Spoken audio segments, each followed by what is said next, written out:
کسی نہ کسی طریقے سے IMF کے ساتھ معاہدہ جو ہو جائے. اچھا، ٹیکنیکل گراؤنڈز پہ، ٹیکنیکل سطح پہ جو معاملات ہیں وہ بہتر ہوتے گئے، ہو گئے، لیکن اس کے بعد جیسے اسٹاف لیول معاہدے کی بات آئی تو پھر یہاں پہ جو ان کی ٹیم آئی تھی وہ پھر چلی گئی. اس کے بعد ایک سٹیپ ہوا، پھر آن لائن میٹنگز ہوتی رہیں، لیکن وہ پینڈنگ تھا سارا معاملات. اور بظاہر جو کرٹکس تھے وہ یہی کہہ رہے تھے کہ اب یہ جو ہے نا ملک ڈیفالٹ ہونا ہی ہونا ہے. کرٹکس جو ہیں بار بار یہ کہہ رہے تھے ملک ڈیفالٹ ہوا، اور ہوا، آج ہوا یا کل ہوا. دل کا جانا ٹھہر گیا ہے، آج گیا کہ کل گیا. تو یہ جب دل کا جانا ٹھہر گیا تھا تو ظاہر ہے کہ پھر یہ بڑی مشکل تھی. اور اسحاق ڈار بھی بڑے تذبذب میں، بڑے جسے کہتے ہیں کہ سٹریس میں آگے پریس کانفرنسز وغیرہ کرتے تھے. اب یہاں سے ایک ٹرننگ پوائنٹ ہے. پھر ملاقات ہوئی شہباز شریف صاحب کی IMF کی MD سے، کرسٹلینا جارجیوا سے ان سے ملاقات ہوئی. اور انہوں نے جب ملاقات کی، اب ان کے کان میں کچھ کہا، پتہ نہیں کیا کہا. ان سے جو ملاقات ہوئی، ان سے کوئی ایسی بات کی جس سے وہ جو کرسٹلینا صاحبہ ہیں وہ بہرحال رضامند ہو گئیں. اور پھر پاکستان جو ہم نے نیوز وغیرہ میں پڑھا تو پاکستان میں یہ بات جو ہے بڑے اچھی خوشی کی لہر کے طور پہ، یعنی بریکنگ نیوز کے طور پہ کہی کہ پاکستان کا IMF کے ساتھ معاہدہ جو ہے وہ سلسلہ بحال ہو چکا ہے. اب جو معاہدہ اس وقت ہے وہ 9 مہینے تک چلے گا. اچھا، یہ ظاہر ہے خوشی کی خبر تو تھی.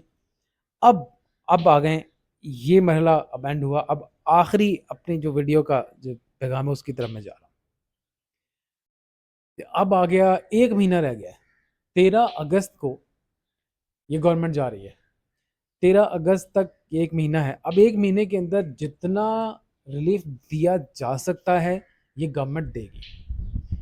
یعنی گورنمنٹ کی کوشش ہوگی کہ یہ جو آخری اننگز ہے اس کے اندر ہم چھکے بھی ماریں، چوکے بھی ماریں اور اگریشن دیں. یعنی یہ نہ ہو کہ جو 6 بالز ہیں تو 6 سنگلز لیں، ایسا نہیں. ڈیفینسو نہیں ہم نے کھیلنا، اگریسو کھیلنا. تو جب اگریسو کھیلنے پہ آگے تو اب کچھ جو ہے معاملات جو ہیں حکومت ریلیف دینے کی کوشش کر رہی ہے، اور کچھ تو حکومت نے ریلیف دے بھی دیا ہے. آئندہ بھی کچھ ہمیں نظر آئیں گے مزید ریلیف، اور شارٹ ٹرم چیزیں ہیں، کچھ لانگ ٹرم چیزیں بھی ہیں، وہ بھی حکومت کی نظر آئیں گی. یعنی اب حکومت جو ہے فرنٹ فٹ پہ کھیل رہی ہے، ٹھیک ہے، اور قدم نکال کے شاٹیں مار رہی ہے. تو یہ بہت ہی اچھا ہے، پازیٹیو سائن ہے جو کہ حکومت اپنے لیے کر رہی ہے. حکومت اس وقت اس پوزیشن میں ہے کہ الیکشن کو کنٹیسٹ کر سکے، کیونکہ اب دوسری طرف ایک واقعہ ہو گیا، بڑا ہی گمبھیر قسم کا واقعہ ہوگا جو کہ ہماری ملکی تاریخ میں وہ واقعہ جو ہے ہمیشہ نیگیٹو طور پہ یاد رکھا جائے گا. وہ ہے 9 مئی کا واقعہ. 9 مئی میں آپ کو پتہ ہے کہ کیا ہوا. جس نے بھی یہ معاملات کیے، جو بھی اس کا کرتا دھرتا ہے، ماسٹر مائنڈ ہے، ظاہر ہے کہ بہت سارے، اگر ہمیں نہیں پتا تو ان لوگوں کو پتہ ہے جو اس چیز کے پیچھے پڑے ہوئے. تو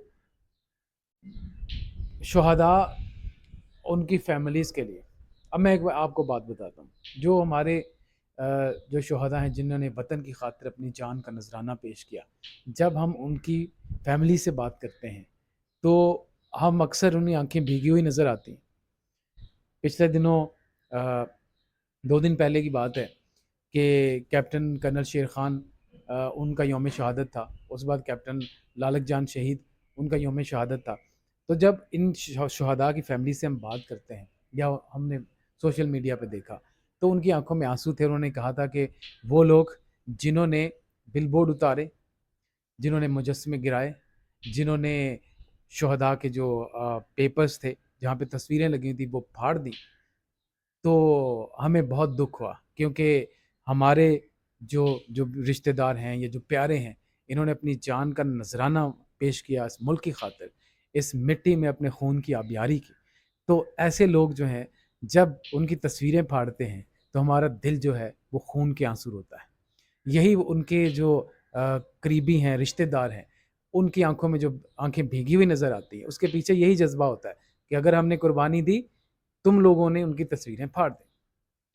تو یہ وہ پوائنٹ تھا جب 9 مئی کا واقعہ آیا، جس سے یہ ہوا کہ پاکستان تحریک انصاف کی جو ساکھ ہے یہ بہت برے طریقے سے متاثر ہوئی. اچھا وہ زیر اعتاب آ گئے. ان کی جو ریپوٹیشن تھی، یعنی پاپولر ووٹ کی بات کی جا رہی تھی، وہ بڑی ڈاؤن ہو گئی. جب ان کی ڈاؤن ہوگی تو الٹیمیٹلی اس کا فائدہ کس کو ہوا؟ پی ڈی ایم کو. الٹیمیٹلی اس کا فائدہ کس کو ہوا؟ مسلم لیگ نون کو. اس کا فائدہ کس کو ہوا؟ پاکستان پیپلز پارٹی کو. جب ان سب پارٹیز کو فائدہ ہوا تو کیا ہوا؟ اس کا رزلٹ یہ ہوا کہ اب جو، کیونکہ 1 مہینے کے بعد یہ گورنمنٹ جا رہی ہے، اس کے بعد کیئر ٹیکر گورنمنٹ آئے گی. کیئر ٹیکر گورنمنٹ جو ہے ان کو بڑا فائدہ ہی فائدہ ہوگا. اسحاق ڈار نے بھی کہہ دیا کہ ہم جو نیکسٹ گورنمنٹ آ رہی ہے جو کہ کیئر ٹیکر ہے، اس کے لیے معاشی طور پہ بہت ہی آسودگی ہے. اس کے بعد پھر جو نیکسٹ گورنمنٹ آئے گی اس کے لیے بھی ظاہر ہے اس کا بہت فائدہ ہو جائے گا، کیونکہ کچھ 2-3 مہینے تو انہیں ملیں گے ہی ملیں گے. 2-3 مہینے کے بعد پھر معاملات زیادہ مزید بھی بہتر ہو سکیں گے. اچھا، اب آخری بات میں کرنا چاہ رہا ہوں کہ گو کہ ہمیں نظر آ رہا ہے کہ یہ جو حکومت ہے یہ اگریسو کھیل رہی ہے، آخری اوورز میں چوکے چھکے مار رہی ہے، لیکن اس کا جو فائدہ ہی فائدہ ہمیں نظر آ رہا ہے، عوام کو بھی فائدہ نظر آ رہا ہے. اور ہماری یہ دعا ہے کہ یہ سلسلہ محدود نہ ہو، بلکہ یہ چلتا رہے، وقت کے ساتھ ساتھ یہ چلے. کیئر ٹیکر گورنمنٹ بھی کرے اور اس کے بعد جو نیکسٹ گورنمنٹ بنے گی، وٹ ایور جو بھی گورنمنٹ آئے گی، اس کا بھی یہ فرض بنتا ہے کہ یہ جو فائدہ چل رہا ہے، جو بہتری معاشی نظام میں چل رہی ہے، اس کو پک اپ کرے اور اس کے بعد پھر نئے معاہدے کرنے کے بعد ملک کو ذرا ایک اسٹیبل پوزیشن کے اندر لے کے جائے، تاکہ ہم جو ہے بحیثیت ایک ہیومن بینگ، بحیثیت ایک ووٹر، ہمیں بھی فائدہ ہو اور ملک کو بحیثیت مجموعی بھی اس کا فائدہ ہو سکے. تو آج کی ویڈیو اتنے ہی، اس کے بعد انشاءاللہ نیکسٹ ویڈیو میں دوبارہ حاضر ہوتے ہیں. اجازت دیجیے گا، اللہ حافظ.